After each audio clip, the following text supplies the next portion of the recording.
이번 12월 17일 BTS가 미국의 CBS 방송사의 토크쇼 제임스 코든 쇼에서 횡단보도 콘서트를 선보였습니다. 그들은 일주일 전인 12월 9일에도 출연하며 그 쇼의 천회의 마지막을 장식하기도 했는데요.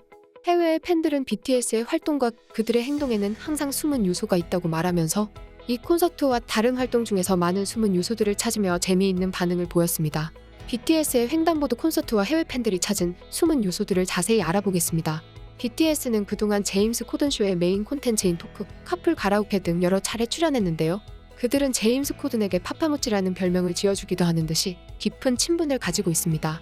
이번 영상에서는 친구 모찌라는 새로운 별명을 붙여주고 한국말로 BTS끼리만 소통하는 등 많은 웃긴 장면들을 연출했습니다. 해외 팬들은 이렇게 반응했는데요. 이것은 영원히 역사상 가장 재미있고 최고의 횡단보도 뮤지컬이 될 것입니다. 이보다 더 좋은 크리스마스 선물을 요청할 수 없습니다. 이 영상을 보는 내내 입가에 미소가 번졌습니다. 방탄소년단 아티스트들이 이렇게 좋은 개그맨이 될 줄은 몰랐어요. 농담에 일부러 한국어를 사용하는 것은 솔직히 재미있었고 언어 장벽을 유머로 사용하는 좋은 방법이었습니다. 너무 재밌어요. 방탄소년단은 정말 최고의 스타이자 동시에 개그맨이 된 이 공연을 즐겼으니 너무 기쁩니다. 세계 최고의 연기자이자 최고의 개그맨 BTS 더 그레이디스트 제임스 저건 공연장이 아니라 횡단보도야. 몇 번을 봤는지 모르겠다. 슈가 입은 푹 자요라는 말에 폭소가 터져나왔다. 농담 속에 아미는 끝이 없다. 그들의 한국어를 여기에 쓰는 게 정말 대단했고 그들은 이를 이용해 코미디에 기여했고 한국어를 하는 사람들이 미디어에 의해 조롱받거나 비하되기보다는 장점으로 묘사되었습니다. 그리고 언제나처럼 BTS의 전달은 훌륭했습니다. 나는 웃음을 멈출 수 없다. 그들은 가장 재미있습니다. 그만큼 카리스마와 매력이 있다. 그리고 두 언어로 장난치는 모습이 더욱 소중하고 웃기게 만든다. 이렇게 해외 팬들은 너무나도 재밌다고 반응하면서 특히 한국어를 써서 너무 좋았다는 반응을 보였습니다. 또한 해외 팬들은 영상 안에 많은 숨은 요소들을 찾기도 했는데요. 첫 번째 가장 중요한 것은 바로 BTS의 한국어 사용이었습니다. BTS는 한국말로 많은 대사를 하며 한국말 이해하지 못하는 제임스 코든을 보여주며 웃음을 주었는데요. 제임스 코든은 BTS가 만든 버터나 BTS가 사인한 계약서와 사진 등을 나눠주며 이벤트를 벌이기도 했습니다. 해외 팬들이 가장 좋아했던 대사는 이것들이었습니다. 저거 우리가 만든 버터 아닌데. 누군가에게 제임스 코든한테 우리 노래가 실제 버터에 대한 거 아니라고 얘기해줘. 카풀이랑 횡단보도라니 제임스 코든은 정말 환경을 사랑하네요. 뭐 하는 거야? 무서워. 이상해. 등등 그들이 한 대사들을 모으며 재미있어하고 있습니다. 두 번째는 촬영 당시 현장에 우연히 있었던 팬에 관한 것들이었는데요. 11월 24일이었던 촬영 당시 한 미국의 기자가 버터 콘서트를 직관한 영상을 올려서 화제가 되었습니다. 영상에서 기자는 믿을 수가 없어. 방금 저거 실제로 일어난 거야? 라고 반응하며 BTS의 팬임을 밝혔습니다. 그녀는 그 당시 차를 세차하고 난 뒤라서 너무 다행이라고 밝히기도 했는데요. 비가 만진 곳을 절대 세차하지 않겠다고 말하기도 했습니다. 또한 한 팬은 우연히 마이클 잭슨의 오프 더 월 티셔츠를 입고 있다는 걸 발견했습니다. 오프 더 월은 1979년에 발매된 마이클 잭슨의 앨범으로 BTS의 다이너마이트 가사에서 언급된 적이 있는데요. Just move 나 구엽도 워 오프 더 월 같이 움직여 부분에서 마이클 잭슨의 춤 스타일을 따라하기도 합니다. 그리고 팬들은 우연히 이 티셔츠를 입고 있는 팬을 발견한 것입니다.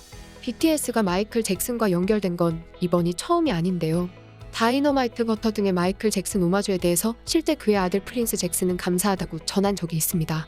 그는 한 인터뷰에서 BTS가 마이클 잭슨을 오마주하고 그들만의 방식으로 존중을 보내는 걸 어떻게 생각하나요? 라는 질문에 너무 좋죠. 그들의 음악은 문화를 이미 넘어섰어요.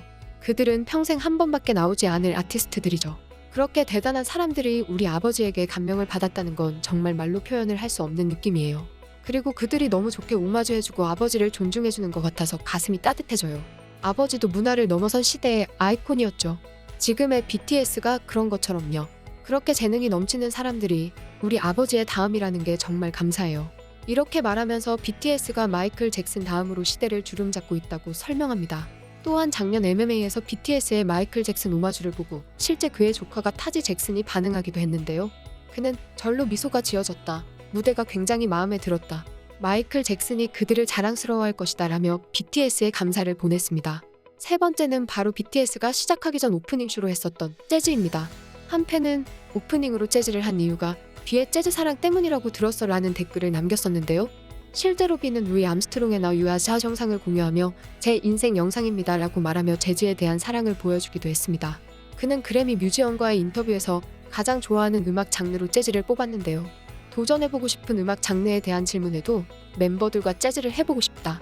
멜로디, 랩도 말하듯이 하면 좋을 것 같다라고 밝힐 정도로 재즈를 좋아합니다.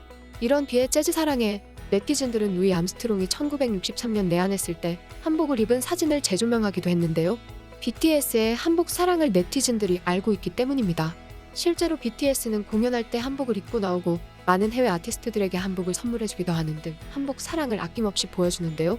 가장 최근 BTS가 한복을 선물해준 건 바로 AMA에서 합동 공연을 했던 세계적 영국 밴드 콜드플레이였습니다. BTS와 콜드플레이가 지난 9월 23일 SNS에 올린 사진에서는 콜드플레이 멤버들이 개량 한복을 입고 있었는데요. 이 개량 한복은 이날 미국 뉴욕에서 콜드플레이를 만나기에 앞서 BTS가 선물로 준비해 간 것으로 알려졌습니다. 이날 트위터에서는 한복이 실시간 검색 순위 2위에 올랐는데요. 네티즌들은 이렇게 반응했습니다.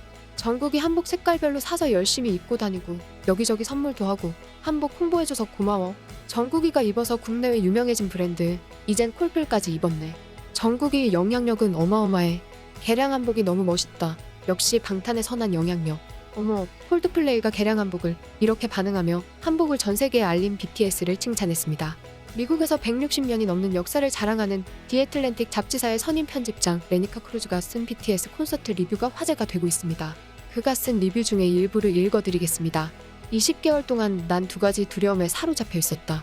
그 두려움들 중 어떤 것들, 팬데믹, 고립, 불안은 영원히 지속될 것이고 또 어떤 것들, 꿈, 내가 사랑하는 사람들, 지난 몇 년의 시간들은 영원히 사라질 것이다. 많은 사람들과 마찬가지로 시간은 나를 둘러싸고 있었다.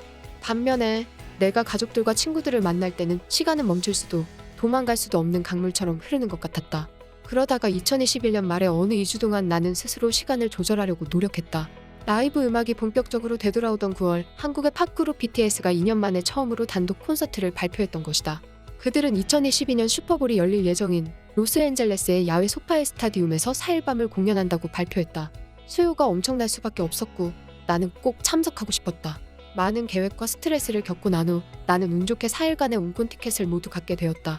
일주일 동안 나는 사랑하는 친구들과 호텔 방을 쉐어하고 콘서트에 참석하고 LA 교통체증 속에서 BTS의 장르가 혼합된 광범위한 음반을 크게 틀어놓고 카풀을 했다. 그렇게 몇 달 만에 처음으로 시간이 움직이지 않고 가만히 정지되어 있다는 생각에 나는 미소를 지을 수 있었다. 이 콘서트는 BTS의 재능, 진정성, 인기, 팬들과의 감정적인 소통에 대한 일종의 증명의 장이었다.